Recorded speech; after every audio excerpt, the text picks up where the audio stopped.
బాగున్నారా? దేవుని స్తోత్రం.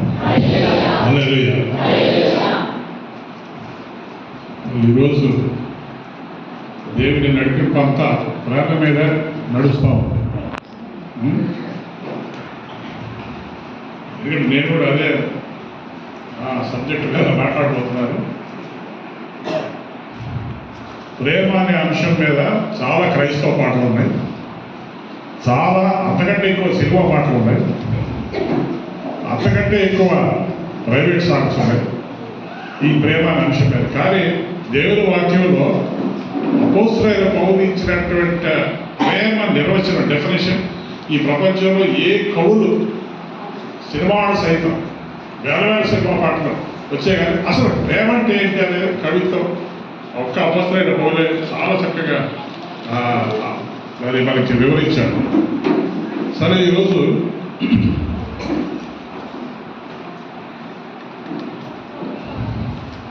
మత్తయి సువార్త 22:37 చూద్దాం. మత్తయి సువార్త 22:37.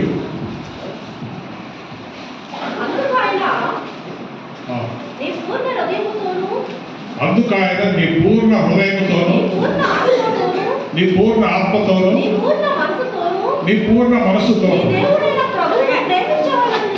నీ దేవుడైన ప్రభువుని ప్రేమించవాలని. చాలు. అలాగే ఇదే వాక్యం మనకి ద్వితీయోపదేశకాండం 6:5 చూడక్కర్లేదు, మన టైం లేదు. మార్కు 12:30 వచనంలో కూడా ఇదే వచనం ఉంటుంది. నీ దేవుడైన యెహోవాను నీ పూర్ణ మనస్సుతోను, పూర్ణ ఆత్మతోను, పూర్ణ బలంతోను, పూర్ణ వివేకంతోను. చాలాసార్లు ఈ మాటలు మనం చదువుతాం. ఎందుకు అంత దాని మీద అంత ఒత్తిడి చేసి చెప్పాడు? ఎలాంటి ప్రేమతో మనం ప్రేమించాలి? సార్, మనకందరికి బాగా తెలిసిన విషయం ఏంటంటే దేవుడు మనల్ని ప్రేమిస్తున్నాడు కదా. ఏం డౌట్ ఉందా? అనుభవమే, దేవుడు మనల్ని ప్రేమిస్తున్నాడు. అది మనకు చాలా ఇష్టం ఆ మాట, ఎంతమంది చెప్పినా. కానీ ఇంకో ప్రశ్న వేస్తే మనం ఇబ్బంది పడతాం. దేవుడు మనల్ని ప్రేమిస్తున్నాడు, కానీ మనం దేవుడిని ప్రేమిస్తున్నావా?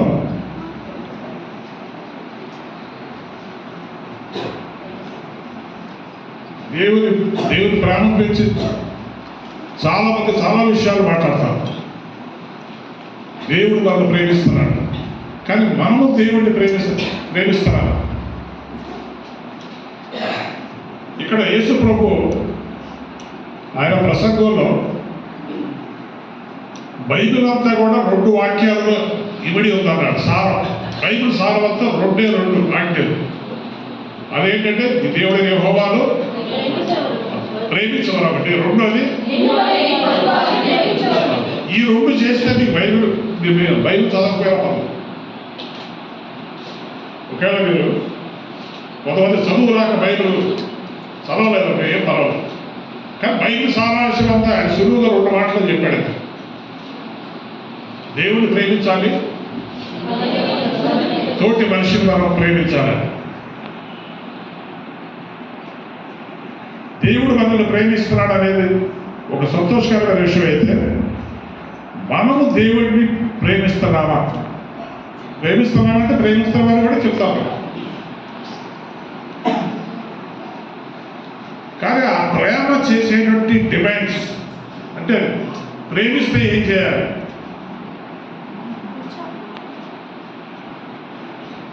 ప్రేమ కొడుకొని కోరుకుంటాం. ఊరికి నోటి మాటతో నేను ప్రేమిస్తానని చెప్తే లాభం లేదండి. మామూలుగా క్రైస్తవ కుటుంబాలు కాదు, సర్వసాధారణమైన కుటుంబాల్లో, ఇతర కుటుంబాల్లో ఎవరైనా సరే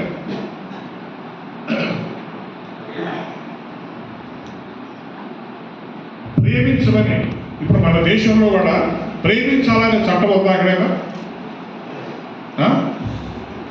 ప్రేమించాలని చట్టం అక్కడ లేదు. మీరు ఖచ్చితంగా ప్రేమించాలి అనేది మన రాజ్యాంగంలో లేదు. కానీ దేవుడు మాత్రం అది ఆగ్రహించాడు, మీరు ప్రేమించాలి. కానీ నువ్వు ప్రేమించకపోతే అని దేవుడు వారు ఏం చేస్తారో చూడ బెదిరించలేదు ఆయన. ప్రేమించమని కోరుకున్నాడు, అడుగుతున్నాడు. దానికి ఆజ్ఞ ఏం చెప్పాడు? ఆయన సృష్టికర్త దేవుడు కనుక మనకి ఒక ఆజ్ఞ రాగించాడు. అప్పుడప్పుడు మనం పేపర్లో చూస్తూ ఉంటాం, గొంతు మీద కత్తి పెట్టి నువ్వు నన్ను ప్రేమిస్తావా లేదా అని అడిగినటువంటి అబ్బాయి కదా, నువ్వు నన్ను ప్రేమించకపోతే నేను యాసిడ్ వేసేస్తాను నీ మీద అని చెప్పినవాడు. అది చదివితే చాలా ఆశ్చర్యం ఉంటుంది. కత్తి పెట్టి ప్రేమించమని, ప్రేమించకపోతే నేను యాసిడ్ వేసి చంపేస్తానని. అంటే ఈ ప్రపంచానికి ప్రేమ గురించి అంత తక్కువ అవగాహన ఉందన్నమాట.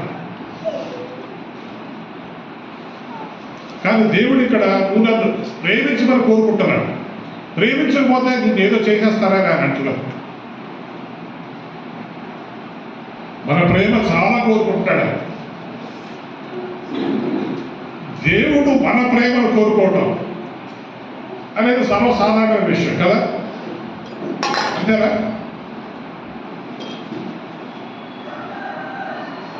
మనము దేవుడు మనల్ని ప్రేమించడం అనేది సర్వసాధారణ విషయం. కానీ మన ప్రేమను ఆయన కోరుకోవడం. సాధారణంగా మనం గొప్పోళ్ళ దయ కోరుకోవడం అనేది పేదవారికి సర్వసాధారణ విషయం. కానీ ఆ గొప్పవాడు పేదవాళ్ళ దయ కోరుకుంటే చాలా ఆశ్చర్యకరం కదండి. ఆ గొప్పవాడు పేదవాడి ప్రేమ కావాలని కోరుకుంటే. సో దేవుడు అంత మహాదేవుడు, అసలు ఆయన యొక్క స్థాయి ఏంటో మనము వర్ణించలేము. అలాంటి దేవుడు మన ప్రేమను కోరుకోవడం, మనం ప్రేమించాం, మన ప్రేమ కావాలి. ఈ కోణం ఎప్పుడైనా మీరు ఆలోచన చేశారా? దేవుడు నన్ను కోరుకుంటాడు.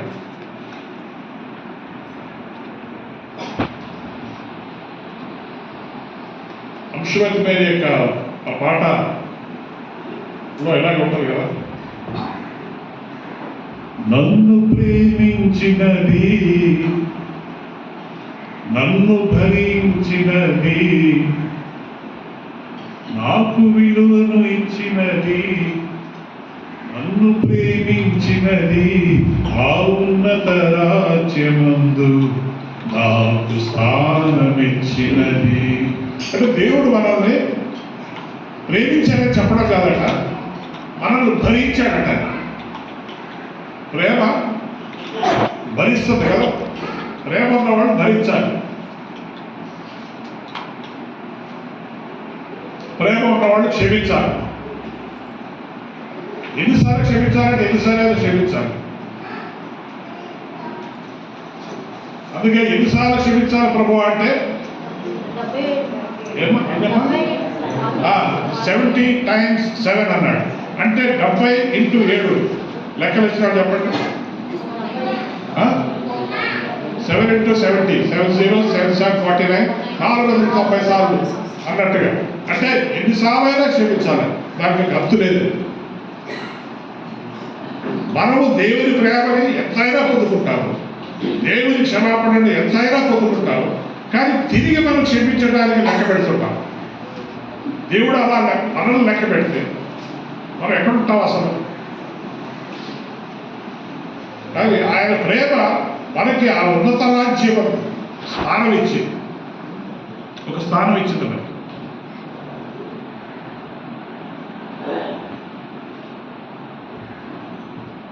ఈ ప్రపంచంలో ప్రపంచాన్ని మార్చగలిగేది ఒకటి, ఏదైనా ఒకటి ఉంటే అది ప్రేమ.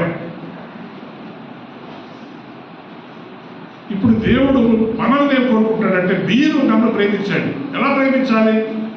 పూర్ణమైన హృదయంతో. అంటే ఏంటి పూర్ణమైన మనసంతటితో ప్రేమించడం అంటే ఏంటి? ఎవరో చెప్పగలరా? మనసంతటితో ప్రేమించడం.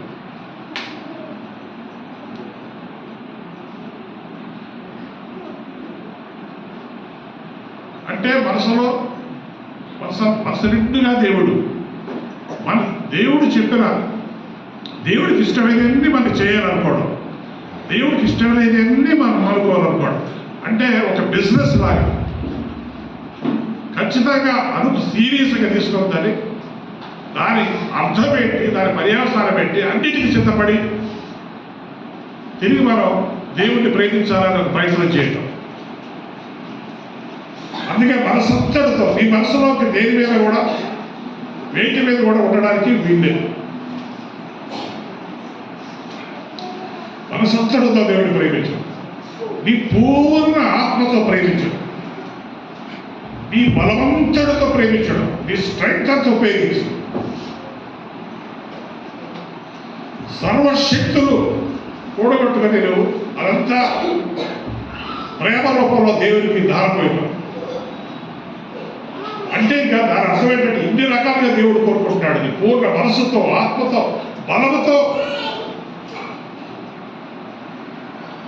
అంటే అన్ని విధాలుగా దేవుడిని మనము ప్రేమించాలి. ప్రేమిస్తున్నారని చెప్తున్నందుకు అన్ని విషయాలు దేవుడు చెప్పినవన్నీ మనము చెయ్యాలి కదా.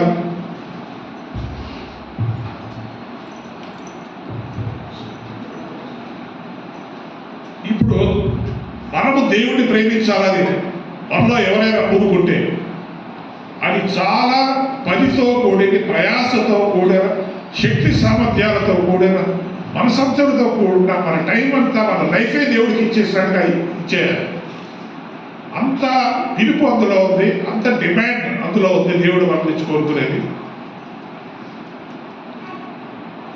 ఊరికి నేను ప్రేమిస్తున్నానని చెప్తే లాభం లేదు.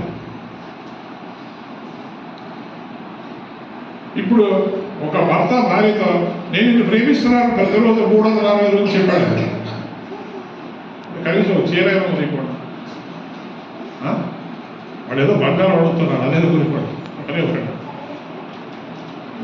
వాడు అడిగే బంగారం, వాడు అడిగే చీర ఏం కొనివ్వకుండా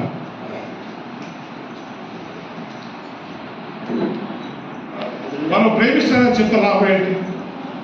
ఆ ప్రేమ అలాంటి ఉత్తి మాటలతో కూడిన ప్రేమ ఎవరు కోరుకుంటారు? అంటే ఇక్కడ ఏదో వస్త్రాలు, బంగారం అనేది కూడా కాదు. మన మనుషులుగా మనమే ప్రేమ అంటే ఏంటో మనకి అర్థమైనంత మటుకు మనం ఇతరులు ఇచ్చే ప్రేమ కలిగిన వాడు ఏం చేయాలి మన పట్ల, ఆ ఎక్స్పెక్టేషన్స్ మనం ఎదుటి వారి నుంచి మనం కోరుకున్నది. ప్రేమ ఉంటే ఏ రకంగా నా పట్ల స్పందించాలి అనేది అనుకుంటారు. మరి దేవుడు అదే విధంగా మనం దేవుడిని ప్రేమను ఎలా పొందుకుంటున్నామో దేవుణ్ణి అదే విధంగా మనం ప్రేమించాలని, మన శక్తి సామర్థ్యాలతో ప్రేమించాలని, మన మనస్సు ఆయన మీద పెట్టి. ఇప్పుడు చూడండి, ఎవరన్నా ఒక ఇంజనీర్ అవ్వాలన్నా, డాక్టర్ అవ్వాలన్నా, ఐటీ వైపు వెళ్ళాలన్నా,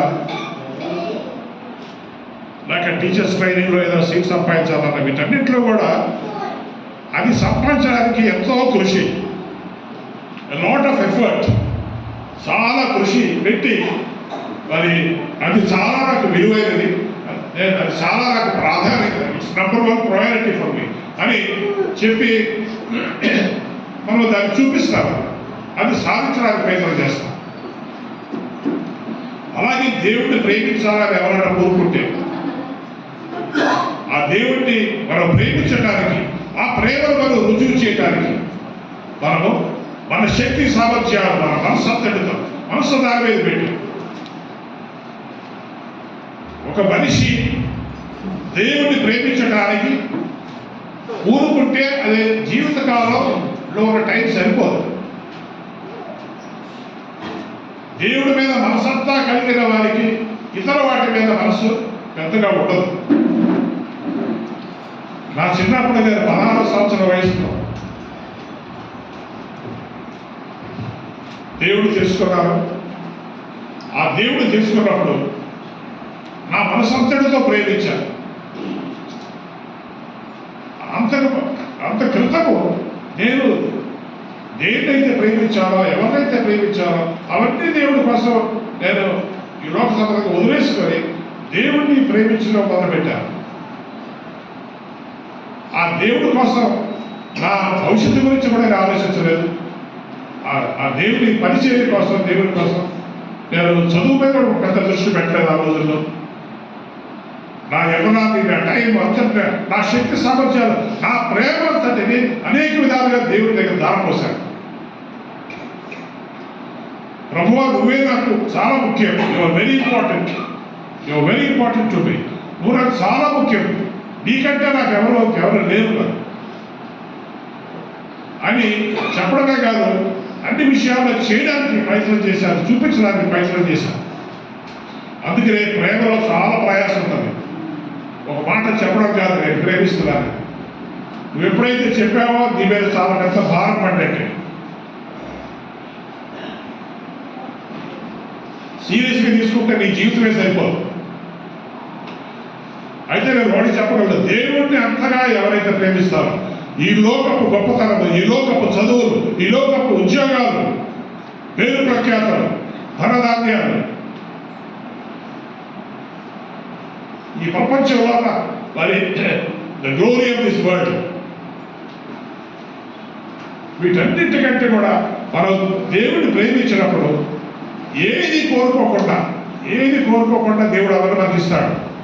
ఏదైతే నువ్వు దేవుడి కోసం వదులుకుంటావో, లేదా ఏదైతే నంబర్ 1 పొజిషన్ నీ జీవితంలో దేవుడికి ఇస్తావో, నాకు దేవుడు ముఖ్యమని ఆ దేవుని మహిమపరుస్తావో, నువ్వు చదువుల్లో చాలా టాప్ అయిపోతావు. నీకు మంచి బెస్ట్ కంపెనీలో నీకు ఉద్యోగం వస్తుంది. అవన్నీ కూడా దేవుడు తనను ప్రేమించిన వ్యక్తికి వాటి వెనకాల మనం పడక్కర్లేదు, అవే మన వెనకాల పడతాయి. 10 కంపెనీలో నీకు ఇంటర్వ్యూ వస్తుంది, 10 కంపెనీలో నీకు జాబ్ వస్తుంది. ఈ దేనికి వెళ్ళాలో నువ్వే ఆలోచించుకోవాలి. అంటే అవి ఏమి కావాల్సిన దేవుడిని ప్రేమించేవాడు. ఆ విలువ తెలియని వాళ్ళు ప్రపంచంలో అన్యులు, దేవుడు ఎరుగని వారు, దేవుడి విలువే తెలియని వారు ఒక రకమైన పరుగులు తీస్తున్నారు ఈ ప్రపంచంలో. ఎవరితో మనం అందరితో సమానం అవ్వాలి, ఎవరికి మనము పోల్చినా మనం వెనకబడకూడదు, ఏ విషయంలో వెనకబడకూడదు అని చెప్పి ఈ లోకము ఒక రకమైన పరుగు పందెంలో వెళ్తుంది. మరి దేవుణ్ణి ఎరిగినామని చెప్పుకునేవాడు కూడా అదే పరుగు పందెంలో వాటితో పాటు పరిగెడుతున్నారు. వారికి గొప్ప దేవుడు రాడని, వారు దేవుడిని ప్రేమిస్తే వారి జీవితమే మారిపోతుంది, జీవిత స్థితిగతులే మారిపోతాయని మరి వారు అర్థం చేసుకోలేకపోతున్నారు. దేవుడిని ప్రేమించడం అనేది ఒక ఖరీదైనటువంటి ఒక నిర్ణయం, అది ఖరీదైన నిర్ణయం. ఆ ఖరీదైన నిర్ణయం మనం ఎప్పుడైతే తీసుకుంటామో అసలు మనం తిరిగి వెనక్కి చూడక్కర్లేదు. నువ్వు అసలు చదవకపోయారా, నువ్వు ఎల్కేజీ కూడా నువ్వు చేయకపోయారా, దేవుడు నువ్వు ఎక్కడో తీసుకొని పెట్టగలడు.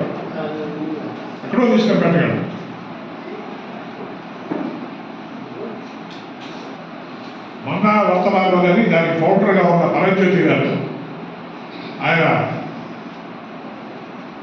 1వ క్లాస్ కూడా చదువుకోలేదు. కానీ ఎప్పుడు ఆయన ఏసీ బోగీల్లో, ఏసీ కోచ్ల్లో ప్రయాణం చేస్తూ ఉండేవాడు. చాలా మంది పెద్ద వాళ్ళు ఎదురు కూర్చొని మీరేం చదువుకున్నారు అని అడిగితే చెప్పడానికి ఏం కదా, ఏం చదువుకోలేదు కాబట్టి నేను బైబిల్ చదువుకున్నాను అనేవాడు. ఏం చదువుకున్నారంటే బైబిల్ చదువుకున్నారు అనేవాడు. ఒకవేళ వాడికి నవ్వు వచ్చి ఉండొచ్చు, అది బైబిల్ చదువుకుంటే ఆయన చదువుకున్నట్ట. అవును, బైబిల్ చదువుకున్నాడు కాబట్టి ఏమీ చదువుకోలేదు, బైబిల్ ఒకటి చదువుకున్నాడు. ఆ బైబిల్తో దేశాలు వెళ్ళిపోయాడు. ఆ బైబిల్తో విమానం ఎక్కేశాడు, ఫస్ట్ క్లాస్ ట్రైన్లో కూర్చున్నాడు. నిజంగా బైబిల్ నిన్ను ఎక్కడికైనా తీసుకెళ్తుంది, ఆ వాక్యం నేను ఎక్కడికైనా తీసుకెళ్తుంది, ఆ దేవుడు నేను ఎక్కడికైనా తీసుకెళ్తాను. ఆ పాట ఏదో వస్తూ ఉంటుంది కదా, ఏమైనా చేయగలడు. మీకు అందరూ చాలా ఇష్టం మాట.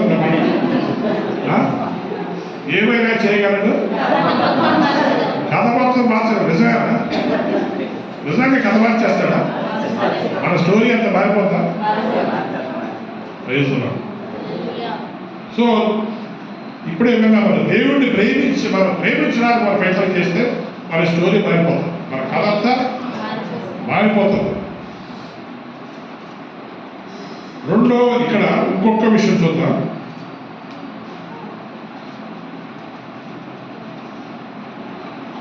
ఊరికి ప్రేమ మీద కొంత ఒక ఇంట్రడక్షన్ ఇచ్చాను, అప్పుడే ఆగండి అయిపోయింది. ఇంకా అసలు ప్రసంగంలోకి వెళ్ళలేదు. ఇంకో 10 నిమిషాలుగానే అయిన తర్వాత జాయిన్ చేయడం అందరూ ఆగి చూస్తారు.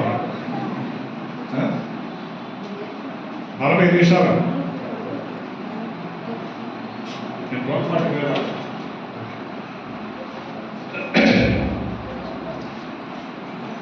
సరే. దేవుడిని మనం ఎలా ప్రేమించాలంటే, ఏం చేయాలట? ఇక్కడ 1 యోహాను 2వ అధ్యాయం 15 నుంచి 17. 1 John 2:15-17. ఈ లోకములైన లోకములో ఉన్న వాటినైనా ప్రేమింపబడి ఎవడైనా లోకములు ప్రేమించలేదా? చాలా తండ్రి ప్రేమ వారిలో ఉండదు. ఇక్కడ ఇంకోటి చెప్తున్నాడు, దేవుణ్ణి మనం ప్రేమించాలంటే ఇంకొకటి ఉన్నది, అది చేయకూడదు. ఏం చేయకూడదు? లోకాన్ని ప్రేమించొద్దు. లోకములో ఉన్న వాటి, లోకములు ఏమేమున్నాయి? ఈరోజు ప్రపంచం అంతా కూడా ఒక పరుగులు తీస్తుంది. దేనికోసం అంటే నేత్రాశ, శరీరాశలు, జీవకుటుంబం దాన్ని నెరవేర్చడం కోసం.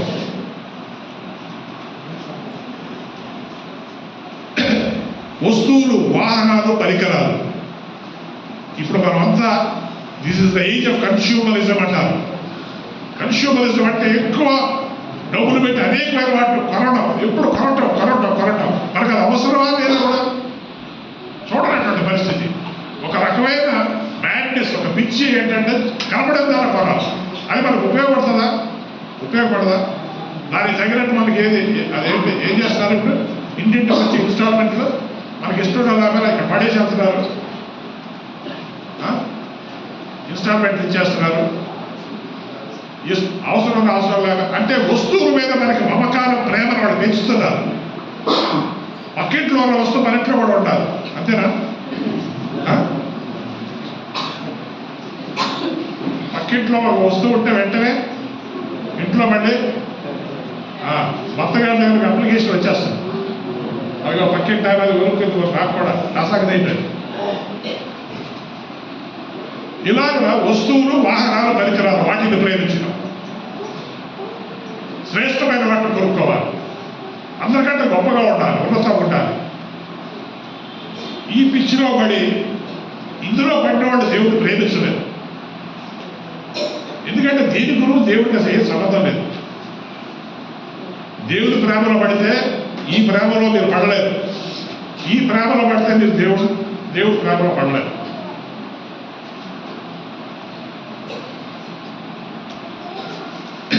Love not the world, neither the things that are in it.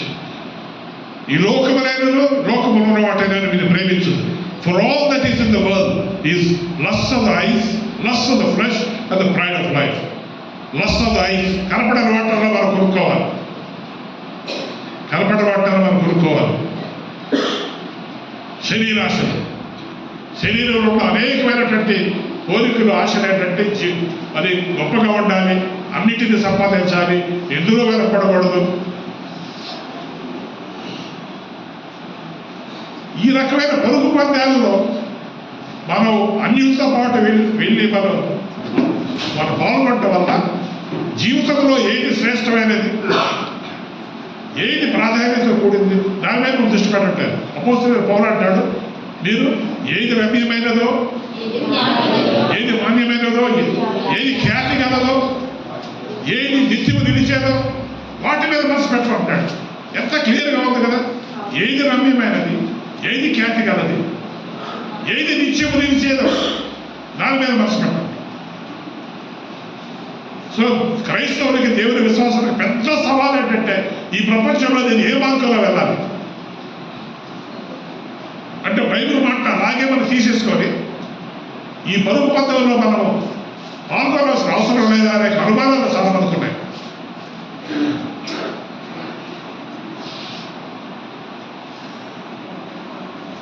అందుకనే మనం అందరం దేవుడిని ప్రేమించేవారుగా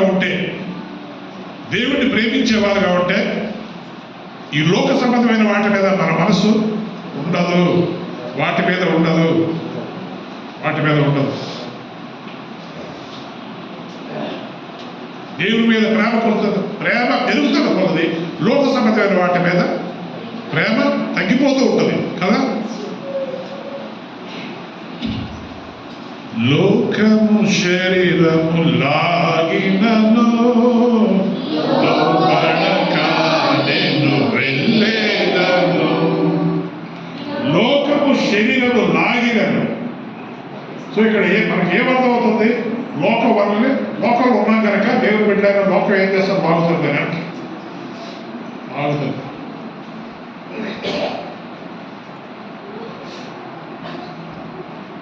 ఏదో నీ దగ్గర 1 తులం బంగారం ఉందని, వేరే వాళ్ళ దగ్గర 5 తులాల బంగారం ఉందని నీ మనసు పాడు చేసుకునేటంటే ఒక రోజున ఈ తులం బంగారం ఏంటి, మీకు ఎంత బంగారం కావాలో చెప్పండి, పరలోకి వెళ్తే ఆ బంగారం మీద నడుచుకుని వెళ్ళిపోతుంటాను. అసలు ఆ బంగారానికి ఏ విలువ లేదని చెప్పడానికి దేవుడు బంగారంతో రోడ్లు వేశాడు.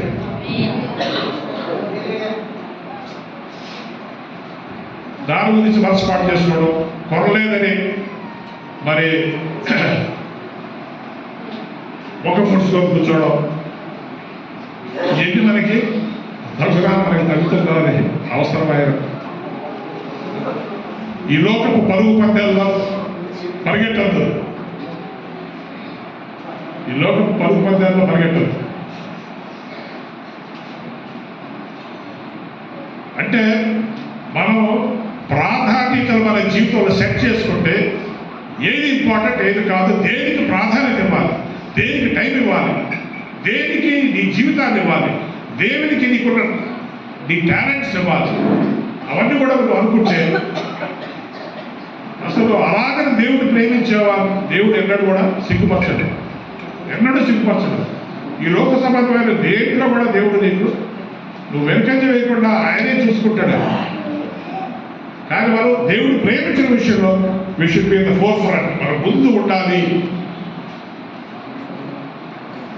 ఎవరెవరో బాగుపడిపోతున్నారు, నేను అది మౌనంగా కూర్చున్నాను అనే బాధ మనకు అక్కర్లేదు.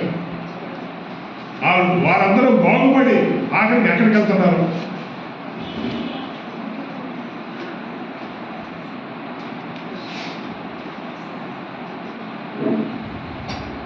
ఇంకో మాట కూడా చెప్తాను, మీరు నమ్మితే నమ్మలేదు మానేయండి. ఈ ప్రపంచానికి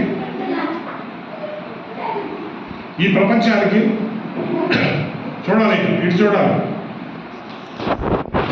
అందరూ ఇటు చూడాలి.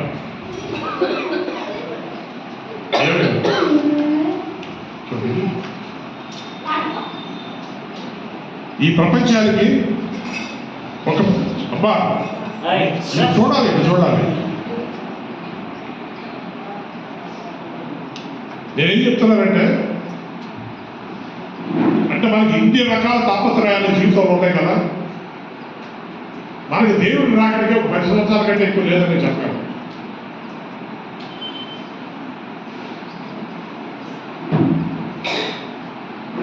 ఏం నమ్మాలనిపించట్లేదా? నమ్మితే ఇంక అన్ని ప్రాధాన్యతలు మార్చుకొని డిఫరెంట్గా ఉండాలి కదా. ఏం జరగట్లేదు అనుకుంటే అన్నీ చేసుకోవచ్చు, ఏదో జరగబోతుంది 10 సంవత్సరాల తర్వాత అనుకుంటే ఏం చేయలేదు కదా. మన ప్రాధాన్యతలు మారిపోతే ఏం చేయలేదు కాదు. నేను మనస్ఫూర్తిగా నమ్ముతున్నాను.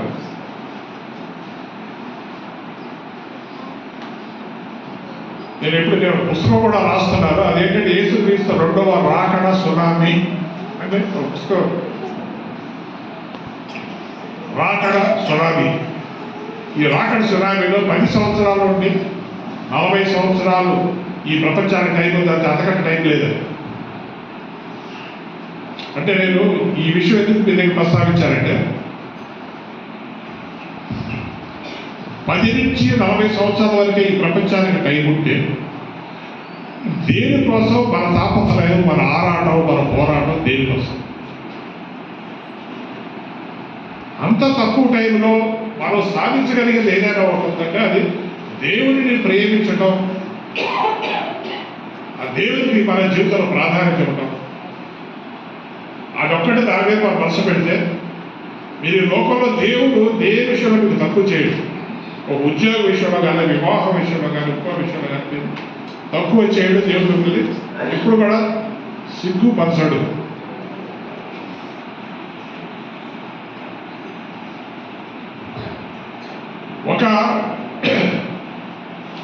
ఒక వ్యక్తితో డాక్టర్ అన్నాడు, నీకు క్యాన్సర్ ఉంది, నీకు 6 నెలలు బతుకుతావు అన్నాడు. నీకు క్యాన్సర్ ఉంది, 6 నెలలు మాత్రమే బతుకుతావు. అప్పుడు ఆ క్యాన్సర్ కలిగిన వ్యక్తి ఆ మాట విన్న తర్వాత ఏం చేస్తారు? ఉన్నది 6 నెలలే, 6 months. ఈ 6 నెలల్లో తన ప్రాధాన్యత అనేది మారిపోతాయా? మాకు ఒకప్పుడు ఈ పరికరాల వాటి కనుక వెళ్ళి ఏది ఇంపార్టెంట్ కాదో దానికోసం టైం వేస్ట్ చేసినాడు. సడన్గా మేలుకొని 6 నెలల టైంలో నేనేం చేయాలి? మా అమ్మాయిని పెళ్లి చేశాను, ఉద్యోగాలు వేయించాలి, ఇంటిని చక్కబెట్టాలి, భార్యకి బ్యాంక్ బ్యాలెన్స్ ఉండేలా చూడాలి అనుకుంటారా? ఎవరైనా అనుకున్నాను. ఒక 6 నెలల టైం ఉంది. మరి ఈ ప్రపంచానికి 10 సంవత్సరాలే టైం ఉంటే మనం క్యాన్సర్ పేషెంట్కి ఎలాంటి ప్రాధాన్యతలు కనుక్కున్నాడో మార్చుకున్నాడో మనం కూడా అలా ప్రాధాన్యతలు మార్చుకోవాలి కదా అంటారు. సీరియస్గా నిజం అనుకుంటే.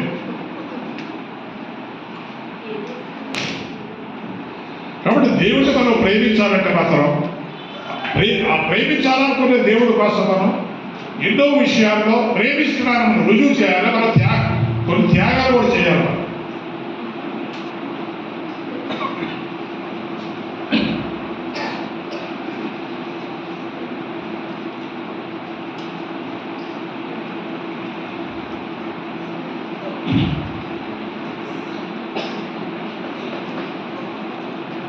మీరు కానీ నన్ను ప్రేమిస్తే నా ఆజ్ఞలు మీరు గైకరాలని కూడా చెప్పాడు. ప్రేమిస్తే అంటే ప్రేమ ఉంటే ఏమేమి చేయాలో అది అడుగుతాడు చేయమని.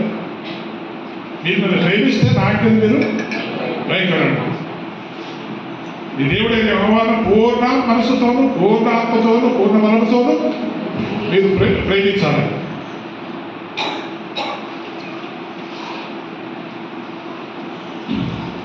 ఇంకొకటి కూడా ప్రేమ మీద అడిగాడు యేసు ప్రభు. అదొకటి చదువుతాం. యోహాను సువార్త 20వ అధ్యాయం 15వ వచనం.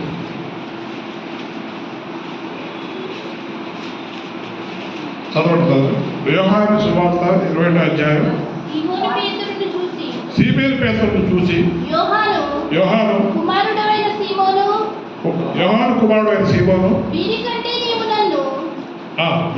వీరికంటే ఎక్కువగా ప్రేమించుచున్నావా?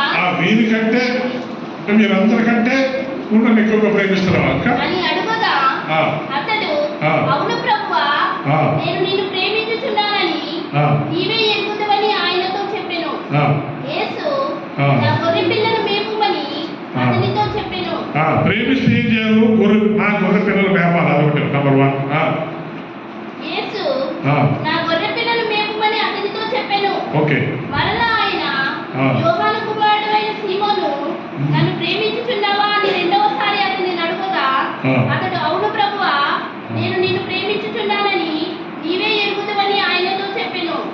ఆయన, నా గొర్రెలను కాయమని చెప్పెను. గొర్రె పిల్లలు మేపు, గొర్రెలను కాయము. మూడవసారి ఆయన, యోహాను కుమారుడైన సీమోను, నన్ను ప్రేమించుచున్నావా అని అతన్ని అడిగెను. నన్ను ప్రేమించుచున్నావా అని మూడవసారి తను అడుగునందుకు పేతురు వ్యసనపడి, ప్రభువా, నీవు సమస్తము ఎరిగిన వాడవు, నిన్ను ప్రేమించుచున్నానని నీవే ఎరుగుదవని అతనితో చెప్పెను. సరే, ఇక్కడ ఫైనల్గా గీత మనం ఎందుకంటే చాలా విషయాలు ఆడుతున్నాను, బట్ ఇక్కడ టైం లేదు కాబట్టి గీత ముగిస్తాను. ఇప్పుడు మీరు నన్ను ప్రేమిస్తారా అనేది స్ట్రైట్ క్వశ్చన్. ఇంకా అందులో ఏ కన్ఫ్యూజన్ లేదు. డైరెక్ట్ అడుగుతున్నాడు. దానికి మన సమాధానం చెప్పాలి. మీరు నన్ను ప్రేమిస్తున్నారా? మీరు నన్ను ప్రేమిస్తే అమెరికాలో మంచి ఉద్యోగం చేయండి, అక్కడ డబ్బులు సంపాదించండి అని దేవుడు అలా చెప్పట్లేదు. ప్రేమిస్తే ఏం చేయాలట? సరే, ఒకవేళ అనుకుందాం, నువ్వు అమెరికా వెళ్ళు, నువ్వు అక్కడ ఏదో ఉద్యోగం చెయ్యి, డబ్బులు బాగా సంపాదించు, దాంతోపాటు నువ్వు ఏం చేయాలి? గొర్రెలను గొర్రె పిల్లలను మేప పట్టనాడు, గొర్రెలకు కాయ పట్టనాడు. అంటే దేవుడు ఒక పరిచర్య అక్కడ చాలా క్లియర్గా ఇచ్చాడు. 2 రకాలైన పరిచర్య ఇచ్చాడు. ఇప్పుడు మనం ఈ లోకంలో ఎవరెవరు ఏ ఉద్యోగాల్లో, దేంట్లో, వ్యాపారాల్లో జీవనం కోసం ఏమి చేసినా కూడా వ్యక్తిగత జీవితంలో దేవుడు మాత్రం నువ్వు ప్రేమిస్తే ఆ పని చేసుకుంటూ నువ్వు ఏం చేయాలంటే దేవుడిని ప్రేమిస్తున్నా రుజువు చేయడం కోసం దేవుని మనస్సుకు ఎంతో దగ్గరగా ప్రియముగా ఉన్నటువంటి ఆ 2 పనులు చేయాలి. గొర్రె పిల్లలు బాగా వ్యాపారం చూసుకోవాలి, గొర్రెలకి కాయాలి. ఒక సైడ్ వ్యాపారం, ఇంకోవైపు కాయటం. ఎన్ని జాగ్రత్తలు చేయాలి, ఎంత చేయాలి? ఆ గొర్రెలు వ్యాపారంటే నువ్వు వ్యక్తిగతమైనటువంటి త్యాగాలు ఎన్ని చేయాలి? దానికి టైం ఇవ్వాలి, ప్రార్థన చేయాలి, ప్రార్థనకి టైం ఇవ్వాలి, ఆ గొర్రెలు మేపడానికి వాడికి వాక్యం చెప్పడానికి టైం ఇవ్వాలి, గొర్రెలు కాయటానికి టైం ఇవ్వాలి. వాడిని దానికంతా ఖర్చుతో కూడిన వ్యవహారం, టైంతో కూడిన వ్యవహారం, నీ సమయం తినేసే వ్యవహారం, నీ తలాసులు దాని మీద అప్లై చేసేట. మరి ఇంత డిమాండ్స్ ఇందులో ఉన్నాయి. ఊరికే ప్రేమ అంటే ఏదో సరే ప్రభు అంటే కాదు, చెయ్యాలి. నీకు ఇష్టమైనవి నువ్వు చేయడానికి ఎంత ప్రయాసపడుతున్నావో దేవునికి ఇష్టమైనవి, దేవుడు ప్రేమించిన వాటిని మనం చేయడానికి ప్రయాసపడాలి. అందుకనే 2 రకాలు చెప్పండి. దేవుడు ప్రేమించాలి, ఇంకోటి మనుషుల పట్ల మన బాధ్యత, దేవుడి పట్ల మన బాధ్యత. దేవుడు తన సంఘంలో బిడ్డల విషయంలో ఒక చాలా డిసప్పాయింట్మెంట్, ఒక నిరాశ దేవుడికి ఉంది. ఏంటంటే రక్షించబడాలని చెప్పి దేవుడు అంగీకరించాలని చెప్పిన వారి జీవితంలో దేవుడిని ప్రేమించడానికి, దేవుడు చెప్పిన వినటానికి ఏ త్యాగాలు చేయడానికి ఇష్టపడట్లేదు. మాకు దేవుడు కావాలి, ఒక యేసయ్య కావాలి, మాకు ఈ లోకంలో గొప్పతనం కూడా కావాలి, ఈ లోక మార్గం కూడా కావాలి, దేవుడి మార్గం కూడా కావాలి అని అనుకుంటున్నారు. అందుకనే దేవుడిని ప్రేమించలేకపోతున్నారు, దేవుడి మీద ప్రేమించలేకపోతున్నారు. మనం అనుకుంటాం దేవుడిని ప్రేమిస్తున్నామని, కానీ అనేక విషయాల్లో మనం అసలు దేవుడిని ప్రేమించలేకపోతున్నారు. చాలా మన మనస్సు దేవుడి పట్ల ఎప్పుడు కఠినమైపోతుందంటే అది లోకవాటి మీద, లోకంలో ఉన్నవాటి మీద మన మనస్సు కేంద్రీకరిస్తుంది. చాలా సందర్భాల్లో నేను ఇక్కడ తిరుగుతూ అంటే ఒక సినిమా పాట వస్తుందే తరచుగా నేను వింటాను. ఏంటంటే అది ప్రేమ ఎంత మధురం, ప్రియురామ ఎంత కఠినం. ఒకసారి నేను వింటే ఆలోచించి ఏంటిది ప్రేమ ఎంత మధురం, ప్రియురాలు ఎంత, ఇదేంటి ప్రభు ప్రియురాలు కట్టిన అంటున్నారేంటి? మామూలుగా కొంచెం కఠినతన మగవాళ్ళు ఉంటుంది, ప్రియురాలు కూడా కఠినత ఉంటుందా అంటే అవును ప్రియురాలకే కఠినత ఉన్నదన్నాడు దేవుడు. ఎలా ఉందంటే సంఘం నా ప్రియురాలు కదా, సంఘము నా ప్రియురాలు, నా ప్రియురాలు నా పట్ల ఎంత కఠినంగా ఉంది. పైపైన జీవితం కోరుకుంటుంది, లోతు కలవడానికి ఇష్టపడలేదు, నాకు అసలు ఏ వదులుకోవడానికి ఇష్టపడలేదు. ఈ ప్రపంచంలో అన్ని కావాలి, గొప్పతనాలు ఇవి కావాలి, అవి కావాలి. లోకంలో ఉన్నవాటి పట్ల మనసు వెళ్ళిపోయి దేవుని పట్ల మనసు కఠినం. సో దేవునికి ప్రియురాలైన సంఘం దేవుని పట్ల కఠినత ప్రదర్శిస్తుంది అనేది ఒక సత్యమే. ఈరోజు దేవుడు మనల్ని ప్రేమించమని అడుగుతున్నాడు. అలా ప్రేమ ఆయనకి ఒకసారి ఆలోచన చేద్దాం. యవనస్తులు ఆలోచన చేయాలి, మధ్య వయసులో ఉన్నవారు ఆలోచన చేయాలి, స్త్రీలు పురుషులు అందరూ ఆలోచన చేయాలి. ఇది అందరికి సంబంధించిన అంశమే. ఇదేదో ముసలాళ్ళు వృద్ధాప్యం అయిపోయినప్పుడు ఆలోచించే విషయం కాదు. అన్ని వయసులో ఉన్నవారు దేవుడిని ప్రేమిస్తున్నామని చెప్పిన వారు ఏం చేస్తున్నారు? మీరు ప్రేమించిన వాళ్ళు దేవుడికి ట్యాగ్ ఇస్తున్నారు. ఒక అరగంట ప్రతిరోజు అరగంట ప్రార్థన చేసేవాడు ఒకసారి చేయగలుగుతారు. సిన్సియర్గా పోగొట్టి ప్రార్థన చేసేవాడు.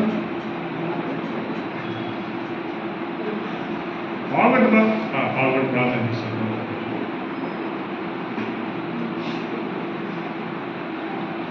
అంటే ఇద్దరు పోగొట్టి ప్రార్థన చేస్తున్నారు. కొన్ని ఒక 4 చేతులు అయితే అరగంట ప్రార్థన చేస్తారు. గంట ప్రార్థన చేసేవాడు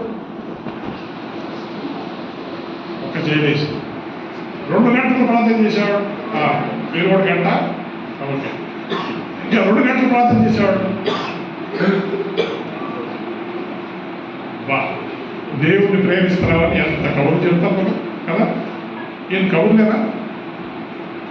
కబుర్లు లేదా? అయితే అంటే దేవుడికి మనం మామూలు చూసుకుంటే ఒక రోజులో మనం దశంభాగం పడతాం కదా. ఒక టైంలో దశంభాగం ఏది? లెక్కలు బాగా తెలుసు మీకు. అంత లెక్కలు బాగా చెప్తున్నారు. నా 2.5 గంటలు ఇస్తున్నారు దేవుడు ఉదయం నుంచి రాత్రిలో. కష్టమని మాత్రం చెప్పొద్దండి రా. కష్టము పాస్టర్ గారని చెప్పదు.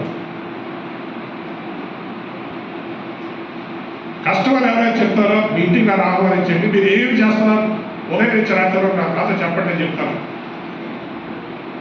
కష్టం కాదు. ఎందుకు చేయలేకపోతున్నా అంటే ఆయన మీద ప్రేమ అంతగా లేదు. ప్రేమ లేదు. ఏదో మొహమాట ప్రార్థనలు 10 నిమిషాలు పావుగంట అది నేను విశ్వాసం చెప్పుకుంటాను కదా. అంటే అరగంట చేయకపోతే మరి దూరం కదా. అరగంట చేయడం మరి అసలు గంట అయితే 1-2 ఎత్తుతున్నారు. ఎందుకు గంట పని చేయగలరు? అసలు మనం గంట అయినా దేవుడికి ఇవ్వకపోతే అసలు జీవితంలో ఏం సాధిస్తాం? ఆత్మీయ జీవితంలో ఏంటి సాధిస్తాం? ఏమి సాధించలేము.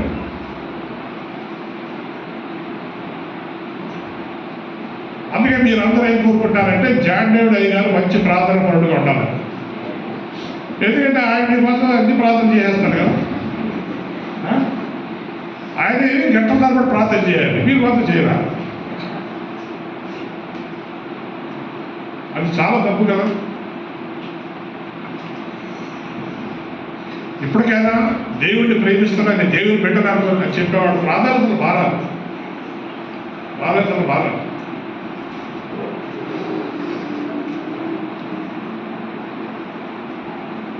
దేవుడి టైం ఇవ్వడం, లేకపోతే దేవుడి మాటలు చెప్పడానికి టైం ఇవ్వడం, సంఘాభివృద్ధిలో నీ పాత్ర ఏంటి, నువ్వేం చేస్తావు దానికి టైం ఇవ్వడం.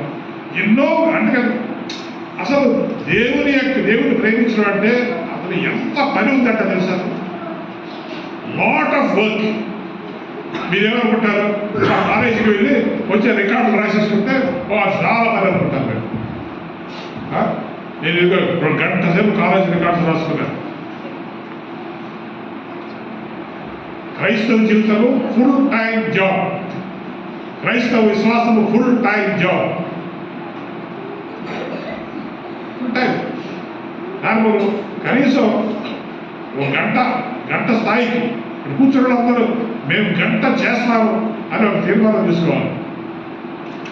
లేదు ఉద్యోగాలు కనుక ఇంట్లో కూర్చునేవారు ఖచ్చితంగా 2 గంటలు మినిమం.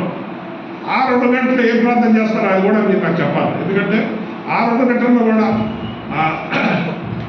ఏదో మా అప్పని దీవించి, మా నాన్న దీవించి, మా చెల్లిని దీవించి, ఆ తర్వాత మా చెల్లికి పెట్టేలా చేయండి, మా అన్నయ్యకి ఉద్యోగం వచ్చేలా చేయండి, లేదంటే మా అబ్బాయికి మంచి సంబంధం వచ్చేలా చేయండి, మా అల్లుడు గారు మా కుమార్తె బాగా చూసుకునేలా చేయండి.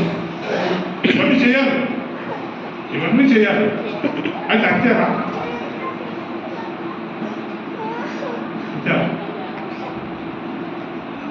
సో మనం ప్రేయర్ లెవెల్లో ఒక 10 నిమిషాలు పావుగంట మన సొంత అవసరాల గురించి చెప్పిన 1 గంటలో ఇంకొక 45 మినిట్స్ దేవుడికి ఇష్టమైన దేవుడు ఎవరి కోసం బాధపడుతున్నాడు, ఆయన ఎవరి కోసం ఆరాటపడుతున్నాడు, ఆయన మనసు ఎవరి కోసం కొట్టుకుంటుందా అది గమనించి ఆ విషయాల కోసం చేయాలి. మా పాస్టర్ గారు ఇందిరమ్మ గారు అలాగే లోతైన ప్రార్థనలు అనేకుల కోసం, లక్షల కోట్ల మంది ప్రజల కోసం చేసి చేసి చేసి చచ్చిపోయారు.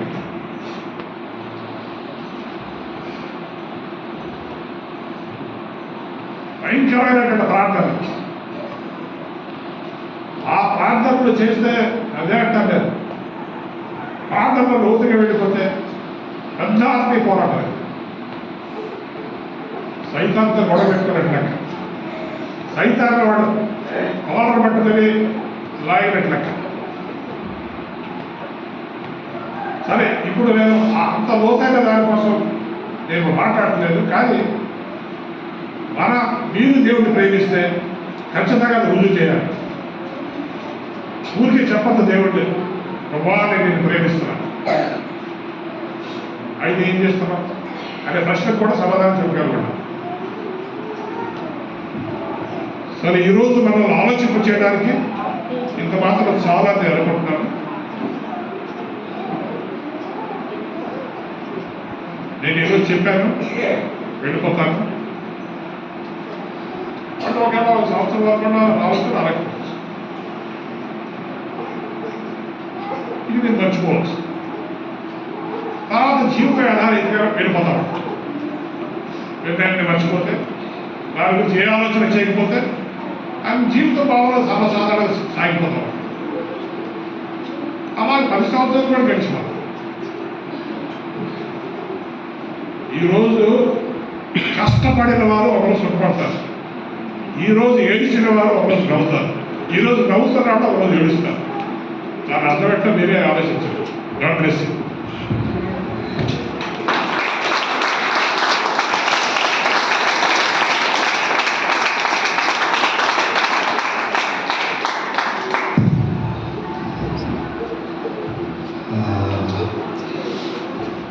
చాలా విలువైనటువంటి మాటలు. కేవలం మాటల వరకేనా మన ప్రేమ, చేతల్లో ఏమైనా ఉందా అని సూటిగా ఈరోజు దైవజనుల నుండి దేవుడు మనతో మాట్లాడుతున్నారు.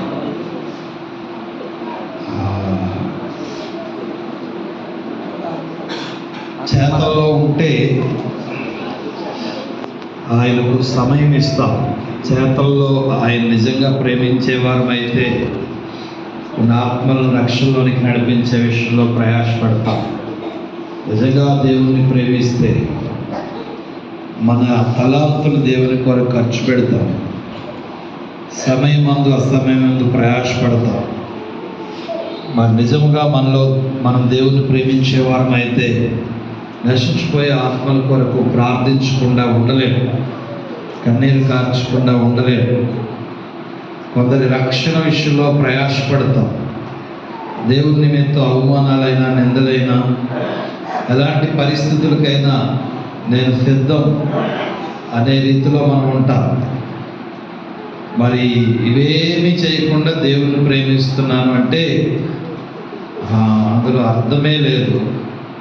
కాబట్టి దేవుణ్ణి ప్రేమించేవారమా కాదా అనేది స్పష్టంగా మనం ప్రశ్నించుకోవాలి.